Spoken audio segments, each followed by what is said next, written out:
Reforming Heart hari ke-79. Renungan ini diambil dari website pemuda.stemi.id.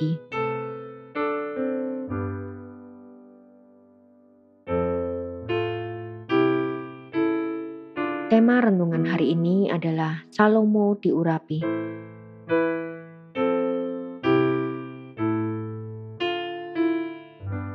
Mari kita membaca Alkitab dari 1 Raja-Raja pasal 1 ayat 28 sampai 53. Salomo diurapi menjadi raja.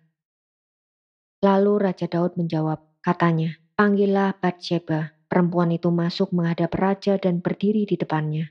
Lalu raja bersumpah dan berkata, "Demi Tuhan yang hidup yang telah membebaskan nyawaku dari segala kesesakan, pada hari ini aku akan melaksanakan apa yang kujanjikan kepadamu demi Tuhan Allah Israel. Dengan sumpah ini, anakmu Salomo akan menjadi raja sesudah aku, dan dialah yang akan duduk di atas tahtaku menggantikan aku." Lalu Batsheba berlutut dengan mukanya sampai ke tanah. Ia sujud menyembah kepada raja dan berkata, "Hidup tuanku Raja Daud untuk selama-lamanya." Lagi kata Raja Daud, "Panggillah Imam Sadok, Nabi Nathan, dan Benaya bin Yoyada." Mereka masuk menghadap raja, dan raja berkata kepada mereka, "Bawalah para pegawai tuanmu ini, naikkan anakku Salomo ke atas bagal betina kendaraanku sendiri, dan bawa dia ke Gihon. Imam Sadok dan Nabi Nathan harus mengurapi dia di sana menjadi raja atas Israel. Kemudian kamu meniup sangkakala dan berseru, 'Hidup Raja Salomo.' Sesudah itu kamu berjalan pulang dengan menggiring dia. Lalu ia akan masuk dan duduk di atas tahtaku, sebab dialah yang harus naik tahta menggantikan aku, dan dialah yang kutunjuk menjadi raja atas Israel dan Yehuda." Lalu Benaya bin Yoyada menjawab raja, "Amin. Demikianlah kiranya firman Tuhan, Allah Tuanku Raja. Seperti Tuhan menyertai Tuanku Raja, demikianlah kiranya ia menyertai Salomo. Semoga ia membuat tahta Salomo lebih agung dari tahta Tuanku Raja Daud." Lalu pergilah Imam Sadok, Nabi Nathan dan Benaya bin Yoyada dengan orang Kreti dan orang Pleti. Mereka menaikkan Salomo ke atas bagal betina Raja Daud dan membawanya ke Gihon. Imam Sadok telah membawa tabung tanduk berisi minyak dari dalam kemah, lalu diurapinya Salomo.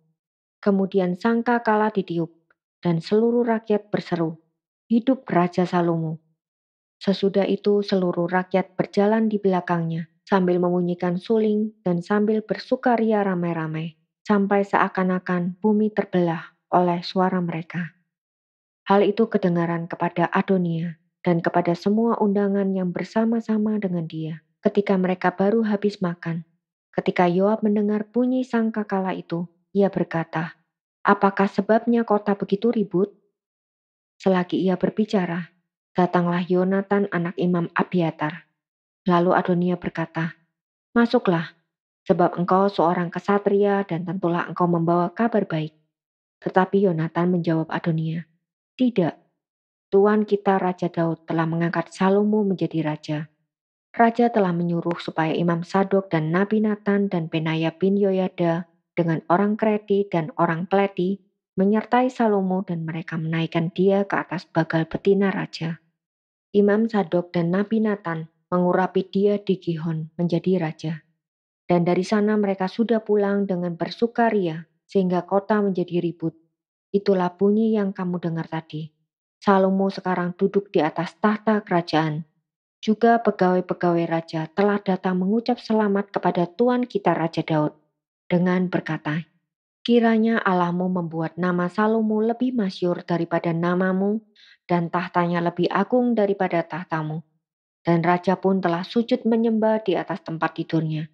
Dan beginilah katanya, "Terpujilah Tuhan Allah Israel yang pada hari ini telah memberi seorang duduk di atas tahtaku yang aku sendiri masih boleh saksikan." Maka semua undangan Adonia itu terkejut, lalu bangkit dan masing-masing pergi menurut jalannya. Takutlah Adonia kepada Salomo, sebab itu ia segera pergi memegang tanduk-tanduk mezbah. Lalu diberitahukanlah kepada Salomo, Ternyata Adonia takut kepada Raja Salomo, dan ia telah memegang tanduk-tanduk mezbah, serta berkata, "Biarlah Raja Salomo lebih dahulu bersumpah mengenai aku, bahwa ia takkan membunuh hambanya ini dengan pedang." Lalu kata Salomo, "Jika ia berlaku sebagai kesatria, maka sehelai rambut pun dari kepalanya tidak akan jatuh ke bumi. Tetapi jika ternyata ia bermaksud jahat, haruslah ia dibunuh." Dan Raja Salomo menyuruh orang menjemput dia dari mezbah itu. Ketika ia masuk, sujudlah ia menyembah kepada Raja Salomo. Lalu Salomo berkata kepadanya, "Pergilah ke rumahmu."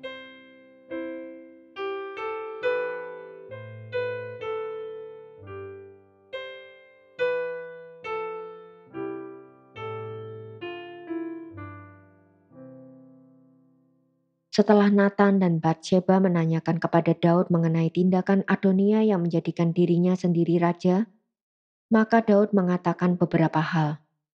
Yang pertama di dalam ayat 30. Daud mengingat bahwa dia pernah bersumpah akan menjadikan Salomo raja. Dia mengetahui bahwa Allah memilih Salomo, dan karena itulah sumpahnya memilih Salomo, bukanlah karena dirinya sendiri, tetapi karena Allah yang telah memilih. Allah menyatakan pemilihan ini kepada Daud melalui Nabi Nathan, supaya Daud suatu saat akan menunjuk Salomo sebagai penggantinya sesuai rencana Allah. Ada di dalam 2 Samuel pasal 12 ayat 24 sampai 25. Hal kedua yang dilakukan Daud adalah dia memerintahkan Imam Sadok, Nabi Nathan, dan Panglima Benaya untuk mempersiapkan pelantikan Salomo menjadi raja. Perhatikan bahwa pengurapan Salomo melibatkan seorang nabi dan seorang imam. Imam yang mewakili pemimpin agama Israel, dan nabi yang mewakili suara Tuhan bagi Israel mengurapi Salomo. Daud sendiri dahulu diurapi oleh Nabi Samuel yang telah mendapatkan perintah dari Tuhan untuk mengurapi dia. Sekarang Salomo pun diurapi oleh Nabi Nathan yang telah mendengar suara dari Tuhan, bahwa Salomo lah yang akan menggantikan Daud. Kehadiran Sadok menjadi penting karena Salomo juga akan Tuhan berikan tugas untuk mendirikan bait Allah. Pemanggilan Salomo sebagai raja yang akan mendirikan bait Allah ini menyebabkan Imam Sadok harus berbagian di dalam mengurapi Salomo. Sebab imam itulah yang akan mewakili seluruh umat Tuhan untuk datang ke hadapan Allah di dalam bait Allah tersebut. Setelah itu Salomo akan diurapi di Gihon, yang ada di pinggir Yerusalem, tidak jauh dengan En Rogel, tempat Adonia melantik dirinya sendiri, yang juga di sekitar Yerusalem. Perjalanan Salomo adalah dengan menunggangi bagal milik Raja Daud, yang merupakan lambang tahta kerajaan. Ini jugalah yang menjadi simbol ketika Tuhan Yesus masuk ke Yerusalem dengan menunggangi keledai beban muda. Ada di dalam Matius pasal 21 ayat 2-5, yaitu simbol anak Daud memasuki Yerusalem untuk diurapi menjadi raja. Setelah diurapi, mereka yang hadir akan meniup sangkakala, menandakan raja yang baru telah dilantik. Setelah itu Salomo akan masuk ke istana raja dan duduk di atas tahta Daud. Ini semua merupakan upacara pelantikan yang sederhana, tetapi sangat penuh makna. Tetapi kesederhanaan itu tidak mencegah seluruh rakyat Yerusalem untuk bersorak dan bersukaria. Mereka membunyikan alat-alat musik dan bersorak bagi raja baru mereka. Sorak-sorai itulah yang terdengar di En Rogel.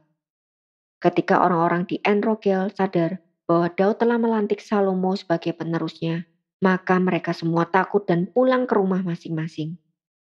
Pelantikan Adonia sekarang menjadi pesta para pemberontak yang memilih raja di luar raja yang ditetapkan Raja Daud. Semua orang yang terlibat di dalam pelantikan Adonia sebagai raja sekarang, statusnya adalah pemberontak. Baik Adonia, raja yang dilantik di luar persetujuan Raja Daud, maupun semua pendukungnya dapat dihukum mati. Karena pelantikan ini sama dengan persepakatan gelap melawan tahta Raja Israel. Ayat 50-53 menyatakan ketakutan Adonia kepada Salomo.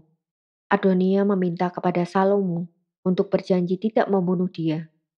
Tetapi Salomo menjawab dengan bijaksana, yaitu jika dia adalah anak pejuang sejati, maka tidak ada alasan bagi Salomo untuk membunuh dia.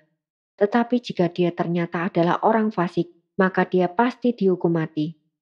Salomo tidak menjanjikan pengampunan, tetapi Salomo menjanjikan perlakuan yang adil bagi Adonia. Salomo telah memulai menunjukkan hikmatnya di dalam memimpin bangsa Israel. Jika Daud terkadang bertindak karena cintanya, sehingga orang yang seharusnya dihukum tidak dihukum oleh dia, maka Salomo bertindak karena keadilan. Bagian ini adalah bagian yang sangat indah, karena menggambarkan kesetiaan Tuhan bagi tahta Daud. Tuhan tidak membiarkan segala tipu daya dan permainan politik menang. Tuhan mengokohkan tahta Daud dengan memilih Salomo yang dengan hikmatnya akan memimpin umat Tuhan setelah Daud mati. Bagian ini juga menyatakan penyertaan Tuhan bagi Salomo. Tanpa usaha dan gerakan apapun, Salomo akhirnya menjadi raja. Dia tidak menjalin relasi dengan panglima Israel, ataupun dengan inisiatifnya sendiri menahbiskan dirinya menjadi raja. Dia tidak melakukan apa-apa. Tuhanlah yang akan membangkitkan dia dan mengangkat dia ke atas tahta Daud. Sejarah pun berulang lagi. Daud menjadi raja, walaupun dia tidak dengan aktif mengejar posisi itu. Kini anaknya juga menjadi raja, tanpa mengadakan persepakatan apapun. Jikalau Tuhan yang sudah memilih, dia pasti akan membangkitkan orang pilihannya itu. Jikalau dia sudah membangkitkan, siapakah yang dapat mencegah?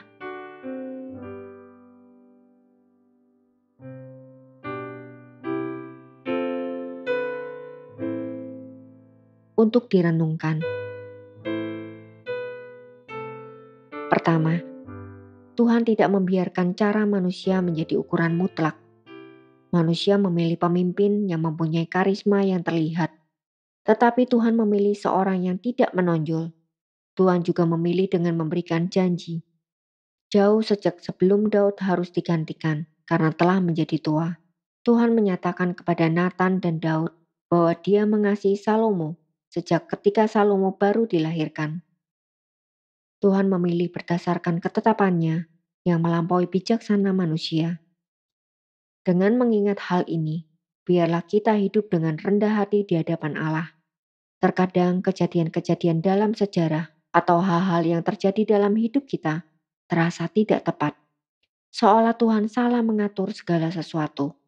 Tetapi kita harus ingat untuk tetap beriman kepada Dia yang menjadikan langit dan bumi beserta segala isinya. Kita harus ingat bahwa Allah yang menentukan musim-musim dan batas-batas kediaman manusia. Seperti tertulis di dalam Kisah Para Rasul pasal 17 ayat 26. Allah lah yang mempunyai hikmat. Siapakah kita sehingga kita merasa lebih tahu mengatur sejarah manusia atau kehidupan kita? Seperti di dalam Roma 9 ayat 20. Mari belajar untuk menantikan waktu Tuhan dan menerima keputusan Tuhan dalam hidup kita, karena Dia Allah yang menciptakan kita dan menebus kita. Kedua, bandingkan perbedaan Adonia dengan Salomo. Adonia mencari semarak dunia ini. Dia ingin menjadi raja dengan diiringi 50 orang yang berlari di depan dia dan dengan disertai kereta-kereta berkuda. Betapa semaraknya ketika dia lewat. Kemudian dikatakan dia mengadakan perayaan megah untuk pelantikan dirinya sebagai raja. Dia berinisiatif menjadi raja dan dia berusaha membuat dirinya terlihat besar. Adonia mau terlihat besar, sedangkan Daud mau Tuhan yang terlihat besar. Sifat Adonia telah nyata sebagai orang fasik yang mencari kebesaran diri saja. Dia tidak peduli apakah Tuhan terlihat megah atau tidak. Dia hanya ingin semua orang kagum kepadanya. Tetapi apakah jadinya dia? Dia tidak menjadi raja. Dia malah menjadi seorang pengecut yang lari berlindung karena ternyata bukan dia, melainkan adiknya yang menjadi raja menggantikan Daud. Siapa yang mau ditinggikan, dia akan direndahkan. Dan siapa yang rela direndahkan, ia akan ditinggikan. Seperti tertulis dalam Injil Lukas pasal 14 ayat 11.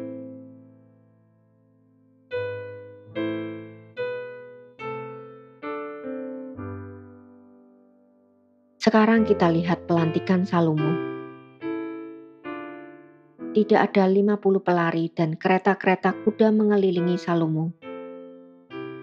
Tetapi sesungguhnya pengurapan Salomo sebagai raja jauh lebih megah daripada perayaan Adonia. Mengapa? Karena hal yang dilakukan dalam pengurapan Salomo mempunyai makna surgawi yang sangat penting, yaitu pengurapan. Dia diurapi menjadi raja. Dia menjadi gambaran bagi Sang Mesias atau Sang Kristus, yang artinya adalah yang diurapi. Ini jauh lebih penting daripada kemegahan 50 tentara dan kereta-kereta kuda. Apakah Adonia tidak diurapi? Kita tidak tahu. Tetapi fakta bahwa tidak ada catatan pengurapan Adonia menunjukkan bahwa upacara pengurapan tidak penting bagi Adonia jika dibandingkan dengan kemegahan duniawi. Bagaimana dengan kita? Apakah kita hanya berusaha mencari hormat manusia? Ataukah kemuliaan kita ada pada Kristus? Yaitu jika kita bisa hidup seperti Dia hidup, dengan ketaatan kepada Bapa di surga, dan dengan kerendahan hati yang rela berkorban demi rencana Bapa di surga? Apakah kita benar-benar merasa mulia karena mengenal Kristus, bukan karena memiliki hal-hal yang menjadi pujian di dunia ini?